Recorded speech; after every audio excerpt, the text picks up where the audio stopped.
भाइयों नमस्कार। भाइयों मैं राजीव आप सबका अपने चैनल विस्पर ऑफ कॉस्मोस में स्वागत करता हूं।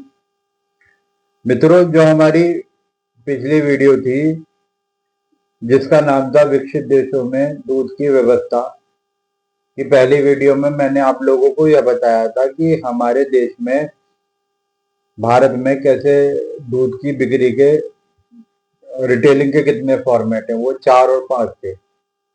और मित्रों, उत्पादन के कितने फॉर्मेट हैं। और मित्रों, जितने फॉर्मेट जो डिसिप्लिन हमारे देश में रिटेलिंग के हैं उतने किसी भी विकसित देश में नहीं है। तो मित्रों, आज की वीडियो में मैं आपको बताऊंगा कि विकसित देश में दूध की रिटेलिंग और उत्पादन का कार्य कैसे किया जाता है। तो मित्रों, विकसित देशों में जो दूध का जो उत्पादन है वो बड़े बड़े रजिस्टर फार्म हाउस में किया जाता है। वहां पे क्या होता है, वहां पे आपको बिजनेस रजिस्ट्रेशन के समय वहां पे जॉइनिंग लॉ के अकॉर्डिंग अप्रूवल लेना होता है। और उसमें जो जॉइनिंग का लॉ ये होता है कि आपको एग्रीकल्चर लैंड पे ही आप एक दूध का फार्म हाउस यानी पशुपालन कर सकते हैं। तो जब आप ऐसा करेंगे तो वो खुद ही स्वतः ही आप ये देखना कि वो गांवों में ही सेटअप लग पाता है। तो इसलिए आपने कभी भी विकसित देशों में यह नहीं देखा होगा जैसे हमारे यहाँ हो रहा है कि जो शहरों में यहाँ पे भैंसों का वो फार्म हाउस चल रहे हैं छोटे बड़े हर लेवल के, तो वहाँ ऐसा संभव ही नहीं है भाइयों। इन फार्म हाउस को देश की रिसर्च और जो खाद्य सुरक्षा मानकों के अनुसार बनाए गए नियमों तथा मापदंडों को ध्यान में रख के डिजाइन किया जाता है। मित्रों, जो हमारे देश में शहरों में जो एक एक दो दो भैंस पालने वाले पशुपालक हैं या गांवों में भी हैं ऐसे पशुपालक, आप देखोगे कि उनके घर में ही 2 या 3 भैंसे रख रखी हैं और वो दूध अपने घर पे कंज्यूम कर रहे हैं और थोड़ी सी बिक्री कर रहे हैं। तो विकसित देशों में इस तरह के व्यवस्थाओं को अवॉइड किया जाता है, या ये कह लो कि ऐसी व्यवस्थाओं को परमिशन नहीं मिलती, अप्रूवल नहीं मिलता। रीजन क्या है? रीजन ये है, जो बड़े रजिस्टर्ड फार्म हाउस में जो फॉर्मेट का जो डिसिप्लिन है वो छोटे फार्म हाउस में एग्जीक्यूट नहीं हो सकता। इससे क्या होता है कि जो दूध की गुणवत्ता वो खराब होती है।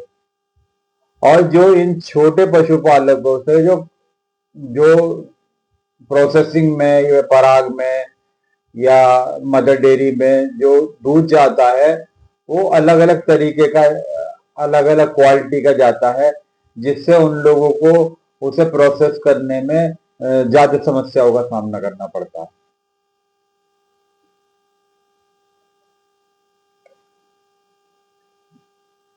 मित्रों, इन रजिस्टर्ड फार्म हाउसों में प्रारंभ से ही तय होता है कि पशुओं की देखभाल कैसे होगी, दूध कैसे निकाला जाएगा और उसे कैसे रखा जाएगा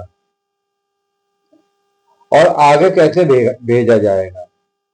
इन फार्म हाउस का समय समय पर संबंधित रेगुलेटरी संस्थाओं द्वारा निरीक्षण किया जाता है ताकि यह सुनिश्चित किया जा सके कि सभी नियम और गुणवत्ता मानकों का पालन हो रहा है।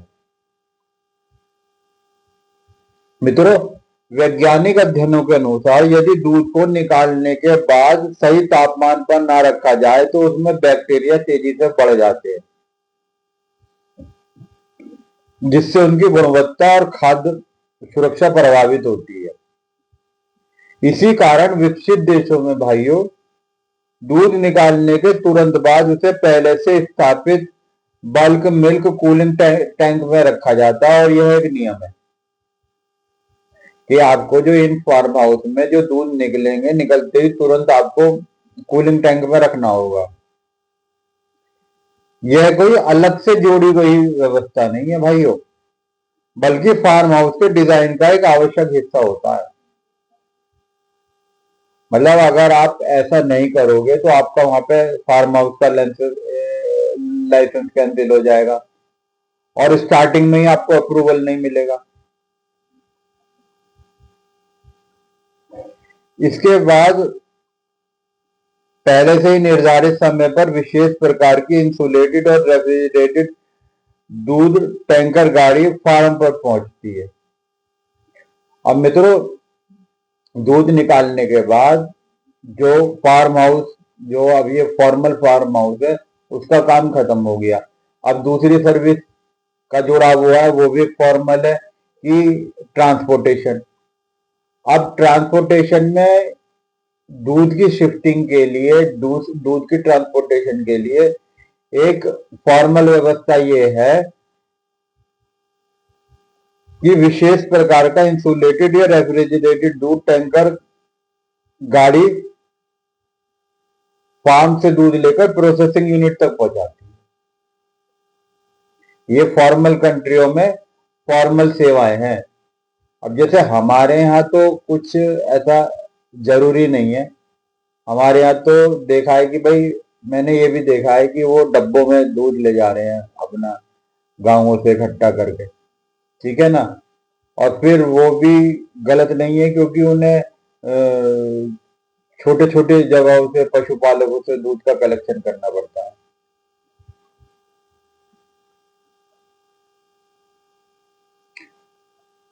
यह गाड़ी दूध की सुरक्षित तापमान रखते हुए प्रोसेसिंग या पैकिंग प्लांट तक पहुंचाती है।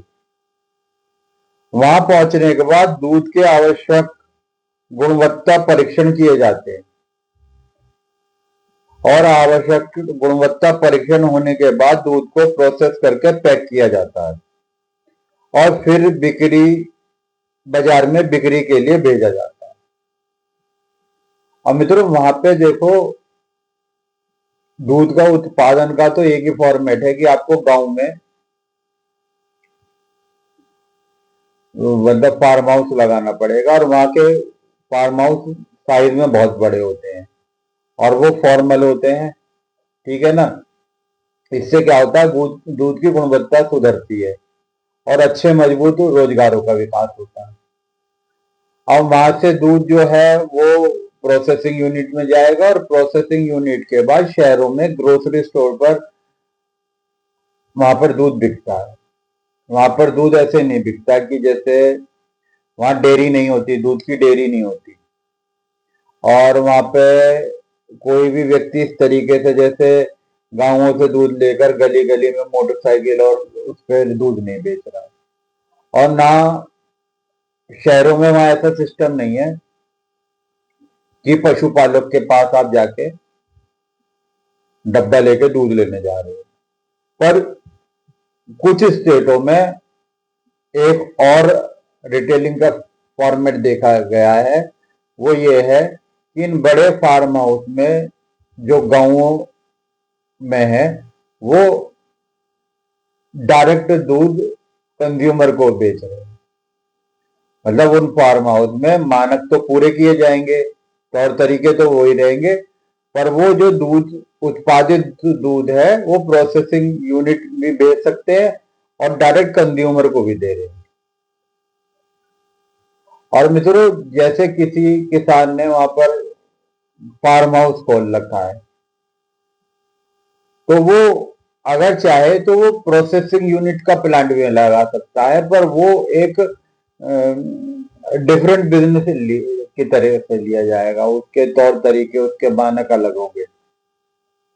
तो अगर वो किसान है तो उसके मतलब ये समझिए कि दो बिजनेस हो गए। एक बिजनेस हो गया वो फार्म हाउस चलाना, दूसरा हो गया प्रोसेसिंग यूनिट, और दोनों में ही काम करने के तरीके अलग अलग होंगे। ठीक है मित्रों, तो आज की वीडियो में आपको ये पता चला कि विकसित देशों में जो उत्पादन का तो एक ही फॉर्मेट है कि आपको गांवों में फार्म हाउस खोलना पड़ेगा, और रिटेलिंग के दो फॉर्मेट है। एक तो ग्रोसरी स्टोर में वहां बिकता है, बड़े डिपार्टमेंटल स्टोर होते हैं, थैलियों में नहीं, वहां डब्बों में मिलता है, गैलन में दूध मिलता है। और जो डायरेक्ट दूध दूध रिटेल होता है वो गांवों में ही फार्म हाउस से होता है। ठीक है मित्रों, धन्यवाद।